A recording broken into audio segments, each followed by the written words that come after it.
Welcome back, listeners. I received a text from Jack this evening that just read, "There's something waiting for you on the porch." I rushed out to see what it was, and there was an envelope there. Inside was a tape. I looked around to see if Jack was there, but there was no one. Thankfully, I had bought a tape recorder at the beginning of this podcast before I learned Jack already had digital recordings, which means I can play the tape right now. But I do need to warn our audience. This will be my first time listening to this tape as well, so I don't know what we're about to hear. Hey Lena, it's me, Jack. I hate to do it this way, but I think it's what works best for everyone. First of all, I owe you an apology for disappearing like I did. When you told me my sister reached out to you, I was scared that all the progress we made was going to be lost. When I watched your interview with her, though, I realized I was wrong, but it was too late at that point. I'm sorry. I'm not trying to be cryptic. I only have a limited time here, so let me get straight to the point. I've told you countless times that I don't care if people believe me when it comes to these tapes, but that's not entirely true. I care if you believe me. My whole life, these tapes have pushed anyone I ever cared about away from me, except you. You're the only one who pushed back. So no more lies. This is the complete truth.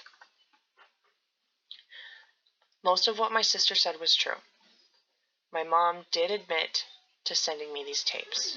I did spend time in a mental hospital, and my mom did kill herself. At least that's what I thought when we started making this podcast. About the only thing she got wrong was she said she accidentally got the family dog killed. He wasn't the family dog. He was my fucking dog, and his name was Phillips. I'm not sorry for my deception, but I'm sorry that it hurt you. If it helps, and it probably doesn't, but I didn't lie to you to deceive you. I lied to you to get you to believe the truth. Right or wrong, I would do it again because it got us the answers that we were looking for. But let me clear the air. I lied about my mom's confession because she was lying when she made it. After tape E arrived, I was on the edge of another breakdown, and the whole damn house was at a boiling point. Then tape F arrived almost immediately after that, and I refused to come out of my room. Eventually, my mom talked me out and sat us all down at the kitchen table and made her confession. Everyone in the family took it really hard. Eventually, my sister and brother stopped talking to her. My dad filed for divorce, and my mom moved out of the house. But I still didn't know what to believe. When my mom was trying to solve these tapes with me, she had this passion that felt real. The mom who made that confession felt false and unconvinced of what she was saying. Anyways, 2 more tapes arrived over the next year, but with the overall feeling in the house being one of let it go, I didn't even listen to them right away. Eventually, when I did, and they turned out to just be junk noise, it helped me finally settle on the story my mom told. We would still see my mom on occasion, but it wasn't a regular thing. I was the only one in the house who really seemed to want to see her, and I think that contributed to her absence. My sister was right that we were on the verge of being a somewhat normal family again. Then one night, I woke up in the middle of the night with the knowledge that a new tape was sitting on our porch. I don't know how or why I knew, but I knew. I just started crying in bed. Eventually, I went downstairs and picked up tape I. The next night, I woke up with that same feeling. I got out of bed and went downstairs to check for a new tape, but this time there wasn't anything there. The night after that was the night my mom left. While we're on the subject of my sister, I think it's important to say that, in spite of her flaws, she's a good person and a good sister. She accused you, Lena, of using me for an art project, like she thought our mom had. And, well, I suppose to a certain degree that's true. It's also true that just like our mom, her misguided actions caused a lot more harm to our family than good. Whether she is willing to accept it or not, her unwavering insistence that the tapes were false was just as harmful as Mom's insistence that the tapes were real. Neither of them knew, but neither were able to admit that, and that forced all of us to pick a side, which drove us all apart. I don't blame her for doubting them. This whole thing is really fucking crazy. I just wish she would have accepted that we believed them. No one is right about everything. Not even Dr. Maria fucking Fedek. Maria, I'm sure you'll hear this at some point. So I want you to know that I love you. And I forgive you. Shit. I need to hurry this along. Lena, I admitted the fact that the hospital I was sent to when I was younger was a mental hospital because if I told you right in the beginning that I want to find out who sent these tapes and if they are real, and then told you I was committed once, you wouldn't have believed me.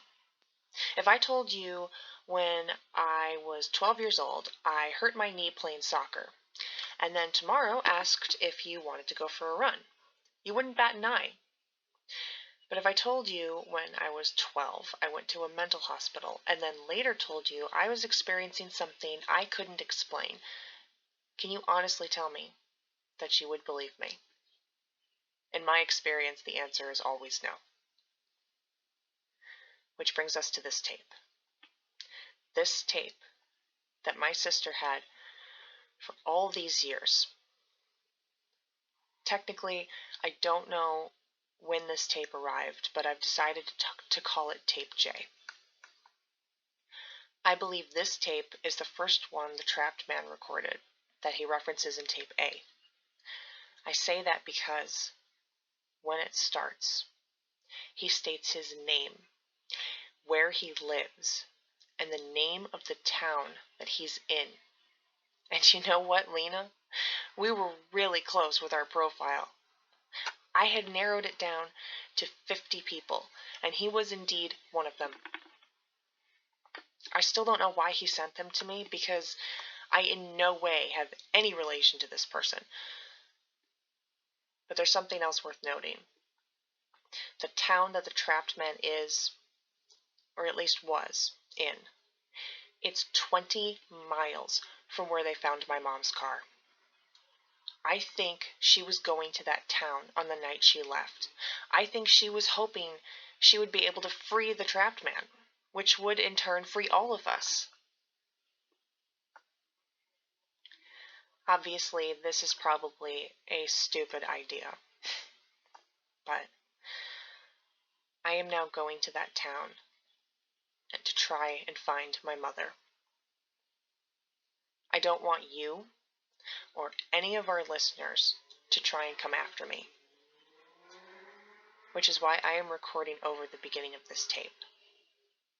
So, sorry, but this tape will be edited in some way.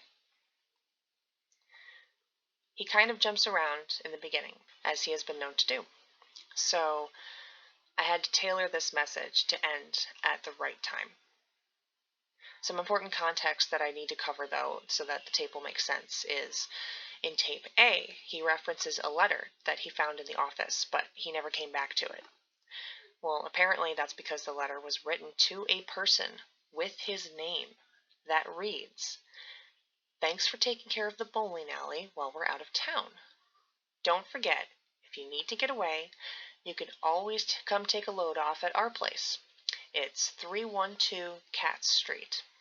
Thanks again. You're gonna kill it. Pete."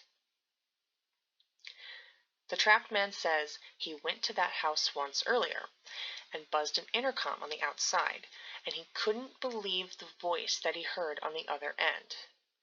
He said he wanted to bring the tape recorder just to make sure he wasn't hearing things in his head.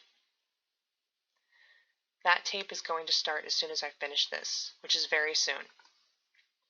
But first, I need you to hear me say something. You're a good friend, Lena. Jack, be grateful. I don't know what or if I'm going to find anything when I go to this town. But either way, I want you to promise me you're not going to come after me.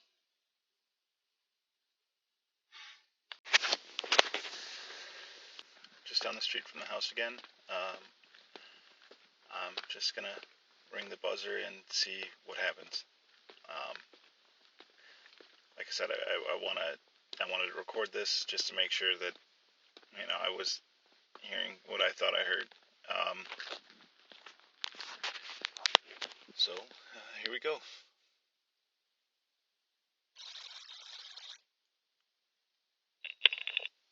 Hey, Blue. How? I don't know. I know that this town brought me here, but I haven't the foggiest idea as to how. Why are you here? Well, this town really, really wants me to hurt you. But I think it underestimated me. I think it underestimated my strength because I'm fighting really hard not to. Because you're my baby brother, and I couldn't imagine ever hurting you. Yeah, well, you did hurt me. All of those people that you killed, that hurt me, too. I can't argue that. Then why did you do it? I don't understand. I've never understood. Why did you do it? I wanted to. I felt good doing it. But that doesn't make sense to me. That doesn't add up because you took care of me. You were a good person our whole life. You guided me through life. You taught me valuable lessons. You taught me more than our parents ever did. How can that be the same guy who killed all of those people? That doesn't make sense. It does. And that's something you're just going to have to get over. A person's bad deeds don't wash away their good, just like their good deeds don't wash away their bad. No, but this is different. This isn't. It's too big. The gaps are too big. There was something sick inside of me, this voice, and it would just say these awful things in my ear all the time. And the only thing that would make it shut up was killing people. But we're not here to talk about me. We're here to talk about you. What are you saying? Come on, baby brother, you know what I'm talking about. No, I don't. Part of me may have loved killing those people, but another part of me wore the weight of their deaths. And 18 souls is a lot of weight. It was too much for me to take. Especially when I'm carrying an extra one around. What are you talking about? I'm talking about Sam Sullivan. He was different. He wasn't like the rest of them. You didn't kill him on purpose. He was an accident. You're right. He was an accident. But I didn't kill him at all. What? God damn it, Adam! You're gonna make me say it? I've been carrying it around for my whole life and you're gonna make me say it now too? You can't even give me that much. You can't even fess up to it when it's just you and me here? You killed Sam. But I remember that day. You did. I didn't do it. I remember going and talking to his parents. Yeah, we talked to his parents. We talked to his parents, and before we had a chance to tell him the truth, I stepped up and I said that I did it. I said that I was the one who connected the bat against his skull and bashed the brains out of his head and bashed the life out of his body. I said I did it. But I didn't do it. You did it.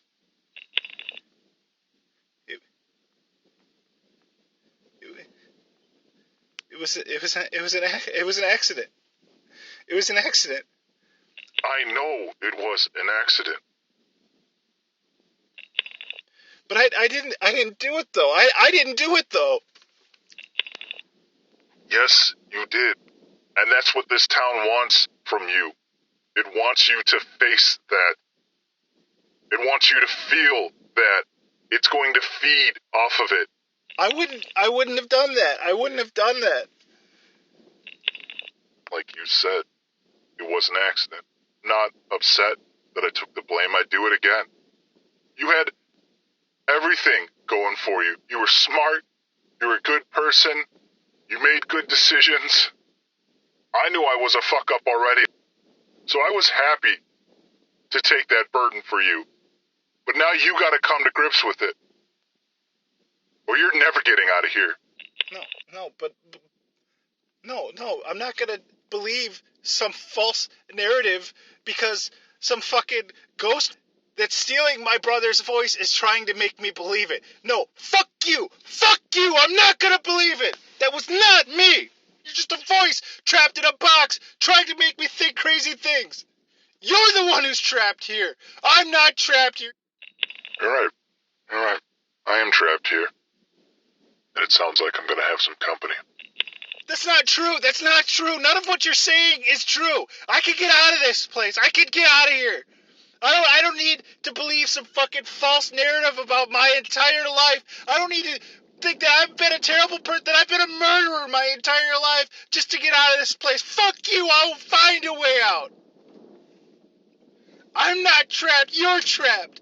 You're trapped in here.